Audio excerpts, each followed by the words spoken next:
Right, well, good afternoon, everybody. It is lovely to see so many names coming up on the screen today.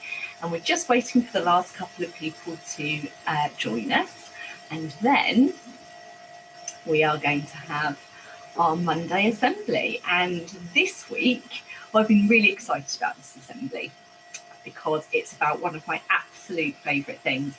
It's not about cake this week, although that's another one of my absolutely favourite things. And it's not about chocolate, although that is another one of my absolutely favourite things. But this week is really exciting because it is National Storytelling Week.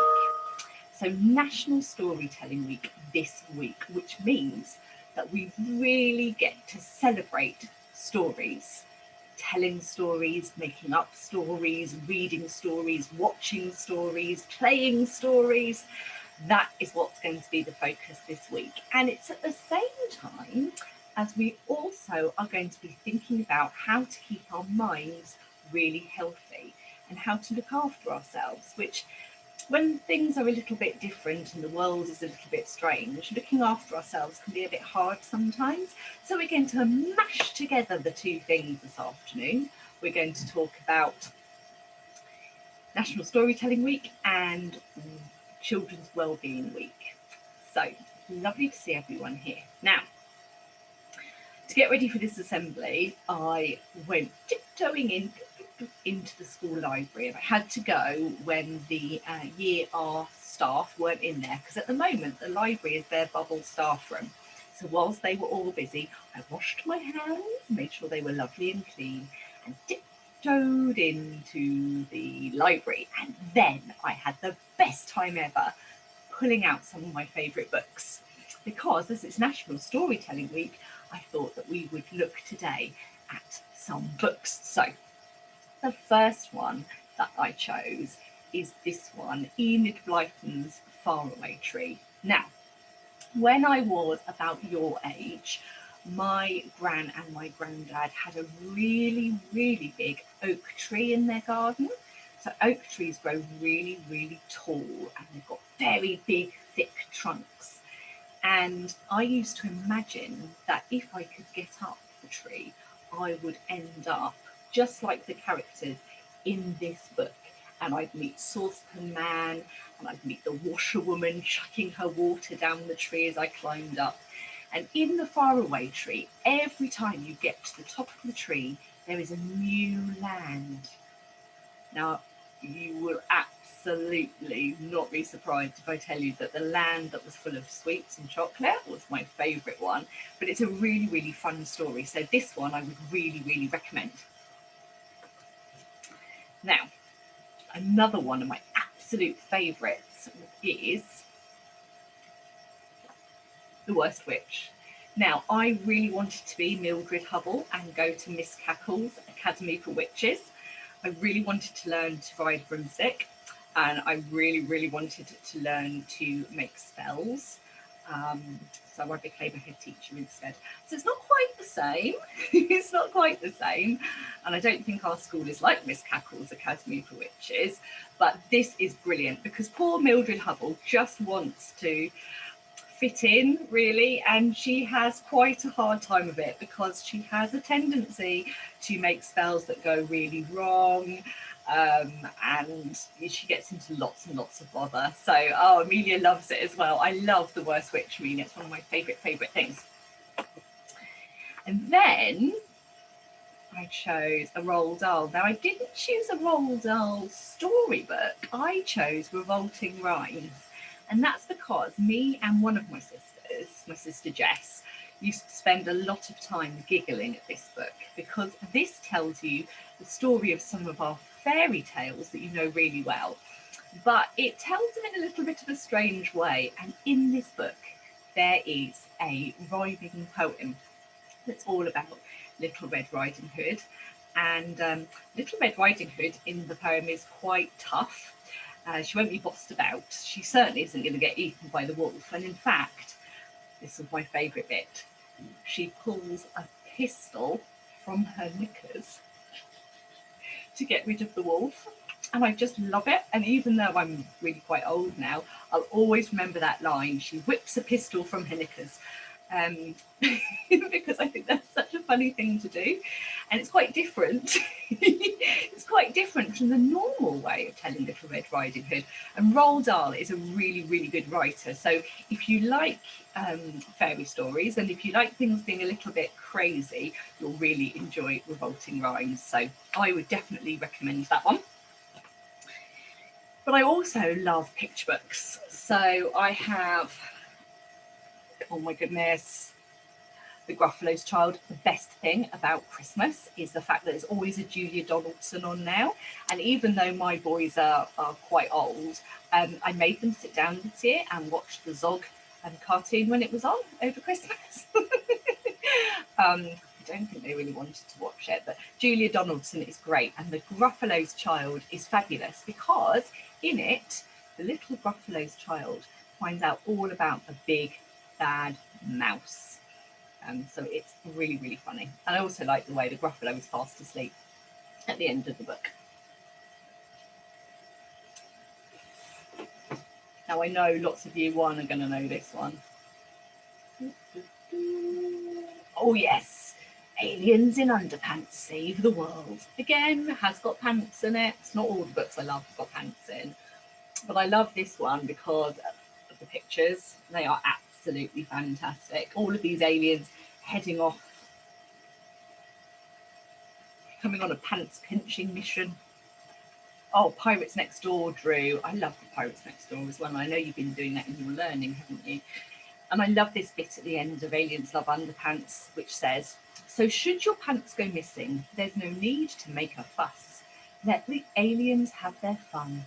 They've done so much for us. I hope none of your pants do go missing, but if they do, it might be that the aliens have got them. So those are my favourites, but I wanted to actually read a story to you this afternoon because I think reading is really fabulous. And the reason reading is fabulous is because it takes you from where you are and it takes you off. You don't need to get on a plane or a boat. You don't need to go for a walk. You can actually travel in your imagination, and that is absolutely fantastic. And at the moment where we can't really go many places and do much stuff, and sometimes the days all are a little bit the same, reading allows you to go and explore the world, to go on great adventures. And it's really, really important because it also gets your mind exercising so that you're not getting a little bit bored. Because I know sometimes when you've been stuck in all day, maybe looking at a screen lots and lots, you can feel a little bit bored. So we have a choice. Oh, Hetty Feather's great, love that one. We've got a choice. We can either have Nobot, the robot's new bottom, which is great, or Hector and the big bad knight. So if you're able to get to a chat bar or your grown-up knows how to click on chat, you can either vote for number 1, which is Nobot, or number 2, which is Hector. So let's have just a minute. We've got Nobot. Nobot, please, Mrs. Ford. Very polite penguin class there. Got another number 1. Got number 2 there. Florence would like Nobot. The Otters would like Nobot. Number 1 there. Oh, we've got a vote there for number 2. Oh, another one for number 2. Looks like, though, just about Nobot, the robot's new bottom. Let's see if we can do this, everyone. I'll make sure you can see the pictures. Bernard the robot loved to go to the park with his friends. Come on, everyone! Race you to the swings! They're my favourite too. I love going on swings. Whee! Squealed Bernard. Woohoo! He laughed. Clank! Look at me! Thud, thud, thud. Let's all get on the seesaw. Squeak, squeak. What are all those funny noises? Asked Monkey. I think they're coming. I think they're coming from Bernard's bottom, said Bear. Oh dear. Oh dear. There's a spring coming out of his bottom. My bottom? asked Bernard, surprised. Look at his face. Dear, he looks terribly worried. Yes, said Bear. Look, there's smoke and sparks coming out of it. Oh no, you're right, said Bernard. You'd better take it away, Bear, before it explodes. Oh no. So off Bear went, with Bernard's bottom. Look. It does look as though it might go bang. How embarrassing, said Bernard. I'm supposed to be a robot, not a no-bot. Don't worry, said his friends. We're going to find you a new bot. Come with me, said Monkey. I know what will make a great bottom. Cheese? Said Bernard. A bottom made of cheese? Yes, said Monkey. No, said Bernard. I like the colour, but not the smell. And it wasn't just Bernard who noticed the smell, because look, the mice had come to nibble his bottom. Can we try something that's comfy to sit on? Asked Bernard. That gave Bird an idea, quite a strange idea. Oh my goodness me, it's an entire sofa. It's a little heavy, said Bernard. Don't worry, said Bernard. Sorry, don't worry, Bernard, said Dog. I found the perfect bottom for you. It's red, it's lovely and light. Uh-oh. Well, I'm not so sure this is going to be a good idea. Help! I'm floating away, shouted Bernard. Don't worry, said Bird. I think I have a way to get you down. Just one little peck. Oh, I can't look, whispered Monkey. Oh my goodness me. Little Bird is going to pop his bottom. The friends kept trying, but the bottoms they found were either too noisy, got a stereo there, too yucky, oh my goodness, a bin, or just too weird. Oh wow, I don't think I've ever met anyone with a goldfish bowl as a bottom. I've had enough, said Bernard. I don't want to try any new bottoms. Oh, will you try just one more, pleaded Bear. Oh, all right, said Bernard reluctantly. He doesn't look too sure, does he? He hasn't had a great time so far. Oh, goodness me. I wonder what it's going to be. What would make a really good bottom? Cushion? That might be quite good. Let's find out. I can't believe it, gasped Bernard. It's my old bottom. You fixed it. Oh, thank you, Bear. Bernard was so happy, and so were his friends. But then they heard something. Squeak!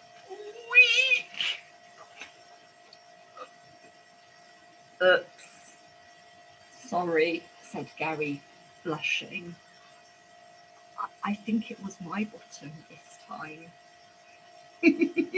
And everyone chuckled, including Gary. Oh my goodness me.